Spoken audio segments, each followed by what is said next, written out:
de l'allaitement maternel, l'allaitement au sein. Vous avez un choix à faire pendant votre grossesse ou au moment de la naissance de votre bébé quant au mode d'alimentation du nouveau-né. Soit vous décidez de l'allaiter au biberon, soit vous décidez de l'allaiter au sein.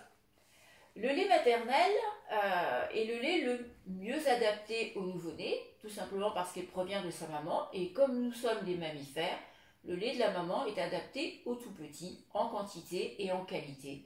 Il n'existe pas de lait mauvais, de lait pas assez enrichi. Le lait est toujours adapté au nouveau-né. Il est riche en anticorps, il contient plein de bonnes choses, il contient du fer, et il est très très facilement digérable. Alors ça c'est quelque chose d'intéressant. S'il est très facilement digéré par le nouveau-né, ça veut dire qu'on va pouvoir remettre le bébé au sein dans un court laps de temps. En fait, l'allaitement maternel, il faut voir ça comme un self-service pour le nouveau-né. Pour le coup, c'est la maman qui est à la disposition de son bébé. Et le principe, c'est de mettre au sein le bébé quand il veut, comme il veut et quand il en a besoin. Alors, pour qu'un allaitement démarre dans de réelles bonnes conditions, le principe le plus important, c'est d'allaiter son bébé uniquement parce qu'on en a envie et pas pour faire plaisir à quelqu'un. Pas non plus parce qu'on a lu ou qu'on a entendu dire que c'était le mode d'alimentation le mieux pour le nouveau-né. Il faut en être réellement convaincu. Si on n'a pas envie d'allaiter son bébé, ce n'est pas un problème. On passe au biberon, on se dirige vers le biberon et le bébé aura aussi une alimentation correcte.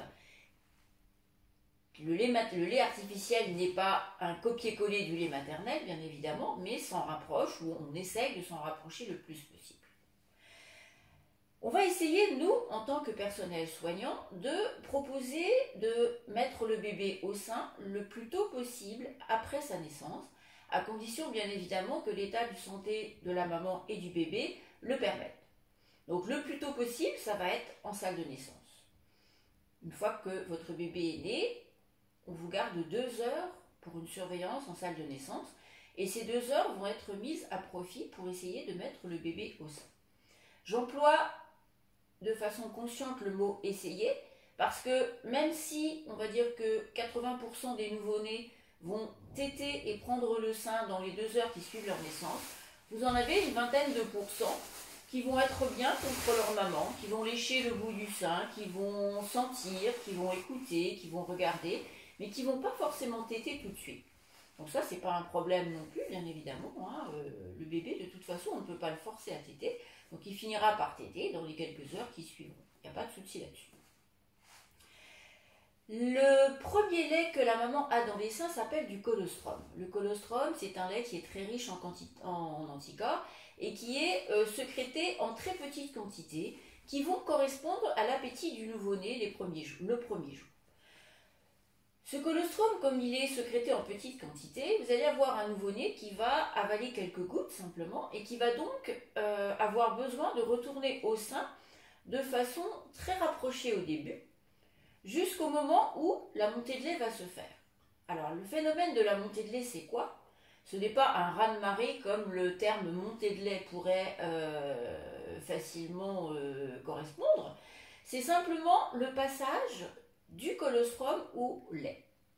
Et en fait, c'est une réaction inflammatoire qui peut s'accompagner d'une petite poussée de température, un petit fébricule à 38-38,2, qui va durer à peu près une nuit ou une journée, et qui n'est pas forcément très confortable. En effet, à la montée de lait, il se passe qu'il y a les seins qui gonflent, qui deviennent tendus, voire même douloureux, avec effectivement ce petit fébricule. Donc c'est une réaction inflammatoire. Une fois cette étape de montée de lait passée, lorsque le bébé va téter, il va avoir du lait adapté en quantité et en qualité à ses besoins. Et pour le coup, il va vous espacer cet été un petit peu plus, puisqu'il va boire en fonction de sa satiété. Le principe de l'allaitement maternel, c'est un allaitement à la demande. Il va falloir mettre le bébé au sein uniquement quand celui-ci va réclamer. Et comme je vous l'ai dit tout à l'heure, être un petit peu, on va dire, calé sur les besoins du nouveau-né, comme si vous étiez à la disposition de votre bébé. Le lait maternel étant très facilement digéré, s'il redemande, je ne sais pas, une demi-heure, trois quarts d'heure après avoir déjà tété, ce ne sera pas un problème puisque le lait aura été digéré, ce qui n'est pas la même chose par rapport à l'allaitement au biberon. Au début, quand vous allez mettre votre bébé au sein, il va falloir essayer de ne pas le laisser trop longtemps par égard pour vos seins. Parce que si vous laissez le bébé téter trop longtemps, il peut se produire un phénomène qu'on appelle les crevasses. La crevasse, c'est une petite coupure du mamelon qui est forcément un petit peu désagréable et un petit peu sensible et qui ne se passera pas si la position du bébé au sein est correcte et si vous laissez le bébé 10 minutes, un quart d'heure téter à chaque sein. Au départ, il va falloir stimuler les deux seins. 10 minutes, un quart d'heure de chaque côté. Puis une fois que la montée de lait et que le lait sera là, vous pourrez ne donner plus qu'un seul sein à votre bébé. En fonction bien évidemment de votre production aussi. Donc dans les, on va dire 24 à 48 premières heures, un quart d'heure de chaque côté paraît être quelque chose qui va au moins protéger votre sein des éventuelles crevasses. Après, de retour à la maison, la tétée n'aura plus besoin d'être minutée. En fait, il va falloir simplement apprendre à écouter quand le bébé aura fini de déglutir. C'est-à-dire que quand vous allez mettre votre bébé au sein, vous allez entendre ce phénomène de déglutition que le bébé fait à chaque fois qu'il tète. Et puis à un moment donné, quand il aura terminé de manger, il va continuer à téter parce qu'il aime ça, mais il ne déglutira plus. Donc là, si vous avez besoin d'enlever votre bébé du sein, vous savez qu'il a terminé sa tétée, qu'il aura pris une tétée complète et que vous pouvez l'enlever sans l'handicaper en fait ou l'empêcher de terminer, de prendre son dessert par exemple. Voilà. Comme on ne peut pas tout faire à la maternité et que le séjour à la maternité est de plus en plus court, ces choses-là vont se faire à la maison. Il est probable aussi que certaines dames auront la montée de lait à la maison parce que le séjour par rapport au coronavirus est limité à 3 jours et que la montée de lait se situe entre le 2e et le 4e jour. Donc certaines dames l'auront eu avant de quitter la maternité, d'autres l'auront à la maison. Alors pas de panique, vous avez du personnel qui vient vous voir à la maison sur le secteur de la Meuse, de la Marne et de la Haute-Marne. Vous avez des sages-femmes, vous avez des puéricultrices, vous avez aussi des auxiliaires de puériculture qui vont pouvoir répondre à toutes vos questions concernant l'allaitement. La position pour mettre le bébé au sein de la maman et du bébé est extrêmement importante. Quand vous mettez votre bébé au sein, il faut déjà que vous soyez installé correctement. Alors, on peut donner le bébé au sein en position allongée, en position assise, en position à 4 pattes aussi. Dès l'instant où votre bébé est dirigé en corps à corps, c'est-à-dire l'ensemble de son corps doit être contre le ventre de la maman, le bébé, lui, au moins, est dans une bonne position. Après, ce qu'il faut éviter de faire, c'est ce que je suis en train de faire, c'est-à-dire porter votre bébé dans les bras. Il vaut mieux le poser à hauteur de vos seins, parce que une tétée, ça va durer 15, 20, 25 minutes, reproduit 10 à 12 fois par 24 heures au début, ce qui fait que si vous portez votre bébé aussi longtemps que ça sur 24 heures, vous allez vous faire mal au dos. Donc il existe quelque chose de très intéressant qui est le polochon d'allaitement. Donc ça, c'est un polochon qu'il faut vous faire offrir en microbille, que vous allez pouvoir adapter pour l'allaitement en le posant comme ça autour de vous. Et pour le coup, vous allez pouvoir poser le bébé à hauteur des seins. Voilà. Et quand je suis installée comme ça, je vous montre de profil. Voilà. Hop, on installe correctement le polochon. Et on va avoir un bébé qui va être posé à la hauteur des seins. Il est en corps à corps. Voilà. Le bébé, pour prendre le sein, va ouvrir grand la bouche, la langue vers le bas, et il va falloir qu'il prenne pas seulement le mamelon, mais une partie de l'aréole. L'aréole, c'est le rond qu'on a autour du sein. D'accord ?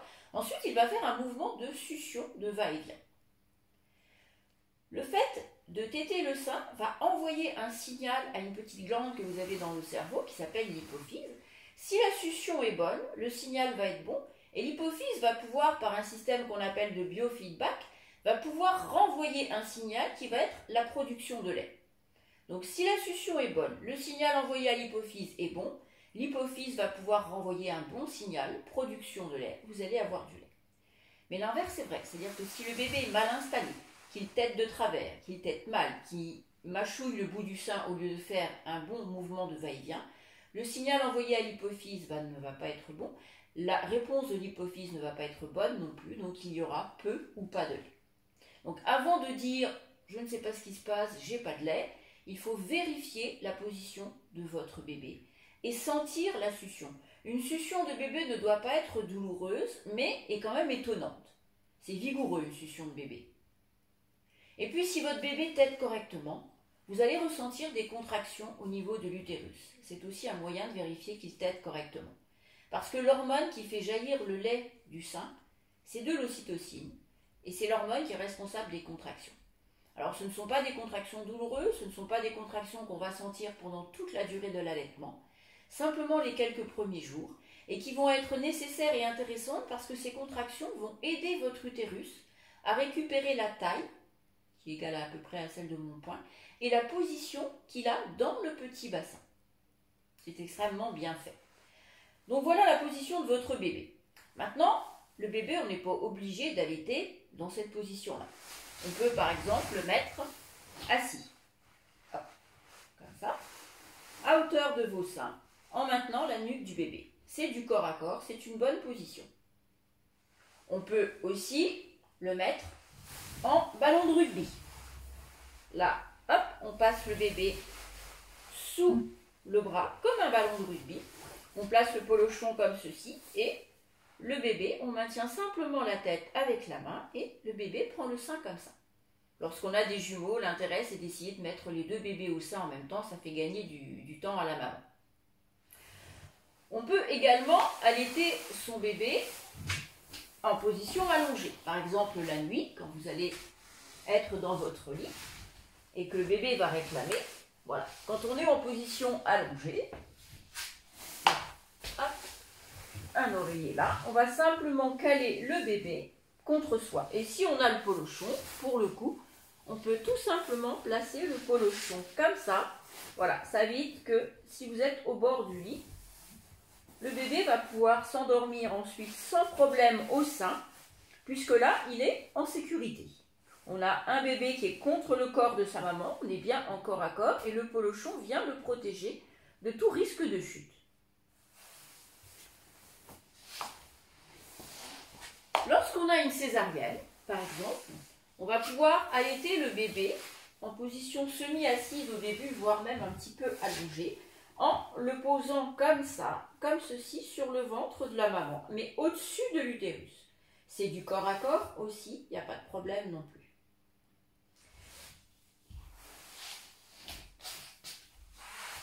Certaines dames allaitent leur bébé en le posant sur les genoux, comme ça, et amènent le sein au bébé.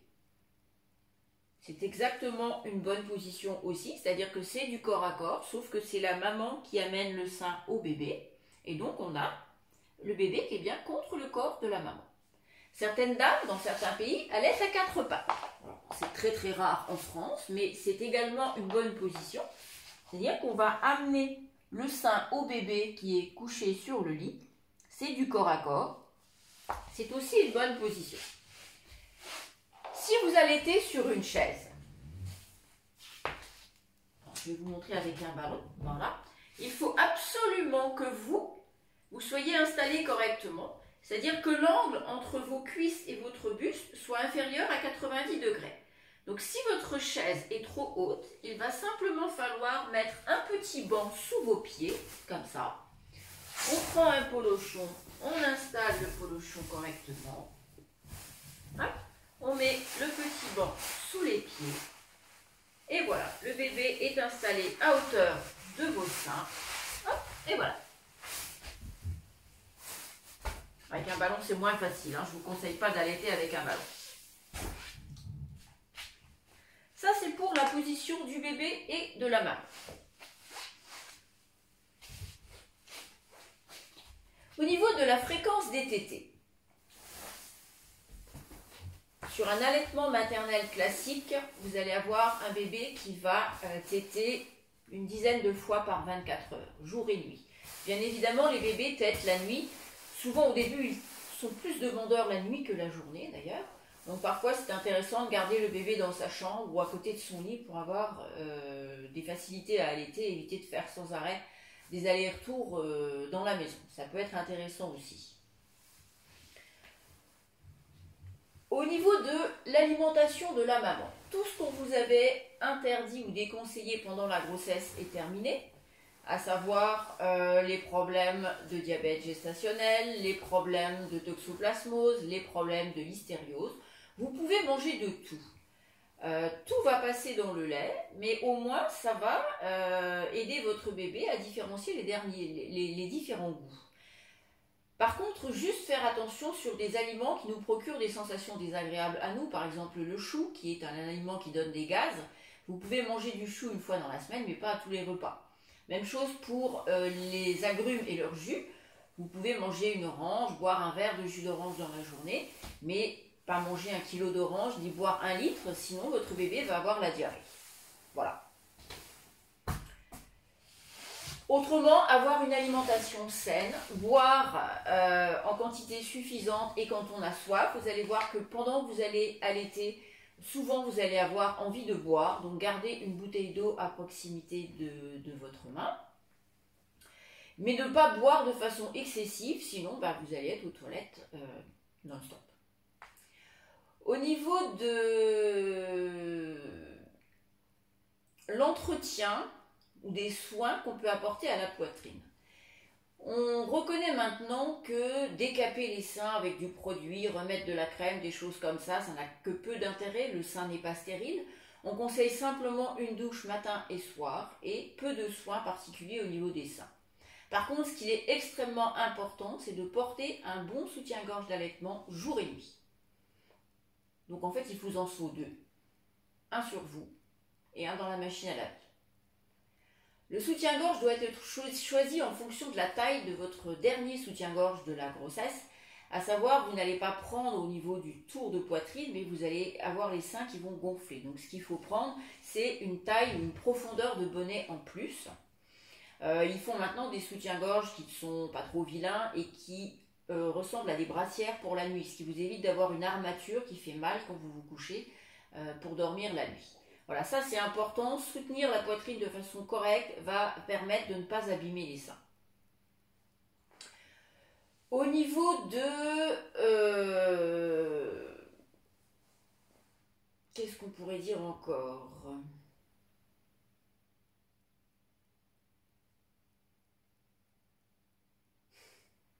Pour l'instant, on va arrêter.